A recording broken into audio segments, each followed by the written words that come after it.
Finally আমি চলে এসেছি ঢাকায়, আর আজকে থেকে আপনারা আমার রেগুলার ঢাকার ব্লগ দেখতে পাবেন। সো হ্যালো এভরিওয়ান, কেমন আছেন আপনারা সবাই? আপনাদের সবাইকে ওয়েলকাম জানাচ্ছি নতুন একটি ব্লগে।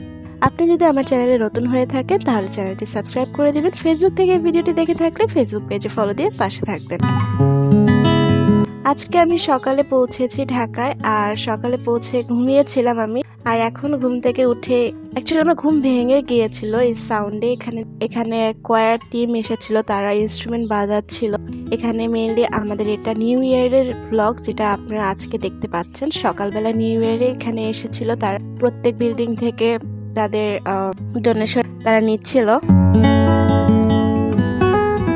এরপর আমি আর আমার ভাই আমরা চলে এসেছিলাম ছাদে। এখানে আমরা কম্বল আর কিছু সোয়েটার মা ছাদে শুকাতে দিয়েছিল রোদে, তো সেগুলোই আমরা কালেক্ট করতে এসেছিলাম। এরপর আমরা চলে এসেছিলাম চার্চে। এখানে চার্চে ক্রিসমাস আর নিউ ইয়ার উপলক্ষে চার্চ অনেক সুন্দর ডেকোর করা হয়েছিল। আর এখানে আমাদের চার্চে সব থেকে সিনিয়র পাস্টর কমিউনিয়ন ডিস্ট্রিবিউট করছিল।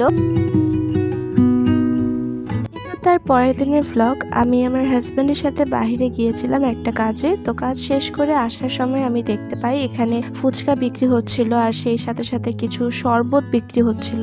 তো এখান থেকে আমি পুদিনা পাতার শরবতটা নিয়েছি। এটা আমার কাছে সবসময় অনেক বেশি ভালো লাগে, মানে একটু টক ঝাল ফ্লেভারের।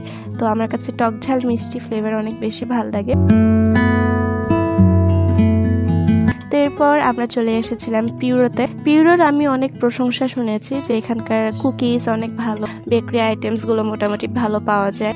তো আমি এখান থেকে ফার্স্ট টাইম কেক ট্রাই করছিলাম দেখার জন্য যে পিউরোর কেক কিরকম। অনেক সুনাম শুনেছি আমি পিউরোর কেকে। তো এখানে আমাদের কেক আমরা অর্ডার দিয়েছিলাম, তো সেটারই ওরা প্রিপেয়ার করছিল। আর এখানে আমার হাজব্যান্ড এখানে লিখছিল কি কি লেখা হবে কেকের উপরে সেগুলো। ততক্ষণে আমি এখানে কয়েকটা পেস্ট্রি অর্ডার করে ফেলি।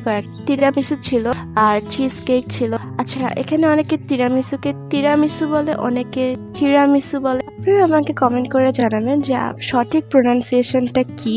তো এখানে আমি আমার পেস্ট্রিগুলো ট্রাই করছিলাম। এখানে আমি তিরামিসু কেকের পাশাপাশি cheese cake, black forest cake এগুলো অর্ডার করেছিলাম। মানে ওখানে আমাদের যতক্ষণে কেক অর্ডার প্যাকিং হচ্ছিল ততক্ষণে এখানে আমি আমার হাজব্যান্ড এগুলো ট্রাই করছিলাম। আর এখানে আমরা টুকটাক প্ল্যান করছিলাম যে আমাদের কি কি কেনাকাটা করা বাকি আছে। কেনাকাটা মিনস মান্থলি বাজার করা বাকি আছে, তো সেগুলোরই একটা লিস্ট আমরা এখানে বসে বসে বানাচ্ছিলাম। আর আমার হাজব্যান্ড এই যে, মানে আমি যেটা আপনাদেরকে আগে বলেছিলাম যে আমি যখন যে জিনিসটা খাবো ওর তখন সেই জিনিসটাই খেতে হবে। ওর কাছে মনে হয় যে জিনিসটা আমি খাচ্ছি সেটার টেস্ট হাজার গুণে অনেক বেশি ওর যে জিনিসটা ও খাচ্ছে সেটার থেকে। আচ্ছা, এখন যদি আমি ওভারঅল একটা শর্ট রিভিউ শেয়ার করি আপনাদের সাথে কেকগুলো কেমন ছিল, সেক্ষেত্রে আমি বলবো আমরা যে ব্ল্যাক ফরেস্ট আর চিজ কেক অর্ডার করেছিলাম সেগুলো টেস্ট মোটামুটি ঠিকঠাক ছিল, কিন্তু যে তিরামিসু কেক আমরা অর্ডার করেছিলাম সেটার টেস্ট আমার কাছে একটু ওয়েয়ার্ড লেগেছে। কারণ আমি জানি না এই কেকটার মধ্যে কোনো সাওয়ার ক্রিম ইউজ করা হয়েছে কিনা। কারণ আমি যতটুকু জানি তিরামিসু কেকের মধ্যে কোনো সাওয়ার ক্রিম ইউজ করা হয় না। এখানে স্পেসিফিক কোনো ইটালিয়ান চিজ ইউজ করা হয়, যার কারণে এটার টেস্ট হালকা একটু টক টক স্বাদের হতে পারে। কিন্তু এখানে আমার কাছে অনেক বেশি টক টক স্বাদের লেগেছিল। হয়তো বা সেদিন যে শেফ ছিলেন বা যে বেকার ছিলেন তিনি হয়তো কিছু ইনগ্রেডিয়েন্ট হয়তো বা আপস ডাউন হয়ে গিয়েছিল। তো আমার কাছে ওই টেস্টটা বাদে বাকিগুলো ঠিকঠাক লেগেছে। তো এখান থেকে আমি দুটো কেক অর্ডার করেছিলাম। একটা সম্ভবত হেজেলনাট কেক ছিল, আর একটা সম্ভবত চকলেট ডার্ক চকলেট কেক ছিল। তো সেই দুটো চকলেট আমরা অর্ডার করে বাসায় নিয়ে আসি। আর ওগুলোর টেস্ট আমার কাছে একই ঠিকঠাকই লেগেছে, খুব বেশি খারাপ লাগেনি, খুব বেশি ভালো লাগেনি, মোটামুটি। আর এখানে আমি আমার হাজবেন্ডকে একটা ডেট দিয়েছিলাম। ওকে আমি বলেছিলাম কোনো সাহায্য ছাড়াই প্লেট থেকে ফুচকা উঠাতে, তো সেটাই ও এখানে ট্রাই করছিল। 2 hours later.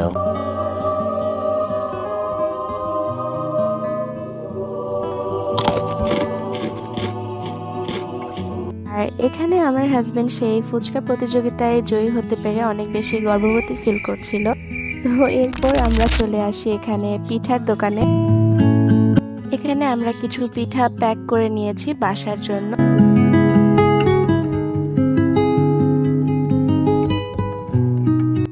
এখানে এসে আমি দেখতে পাই যে এখানে কিছু মাছ পাঠানো হয়েছে গ্রাম থেকে, আমাদের পুকুরের মাছ।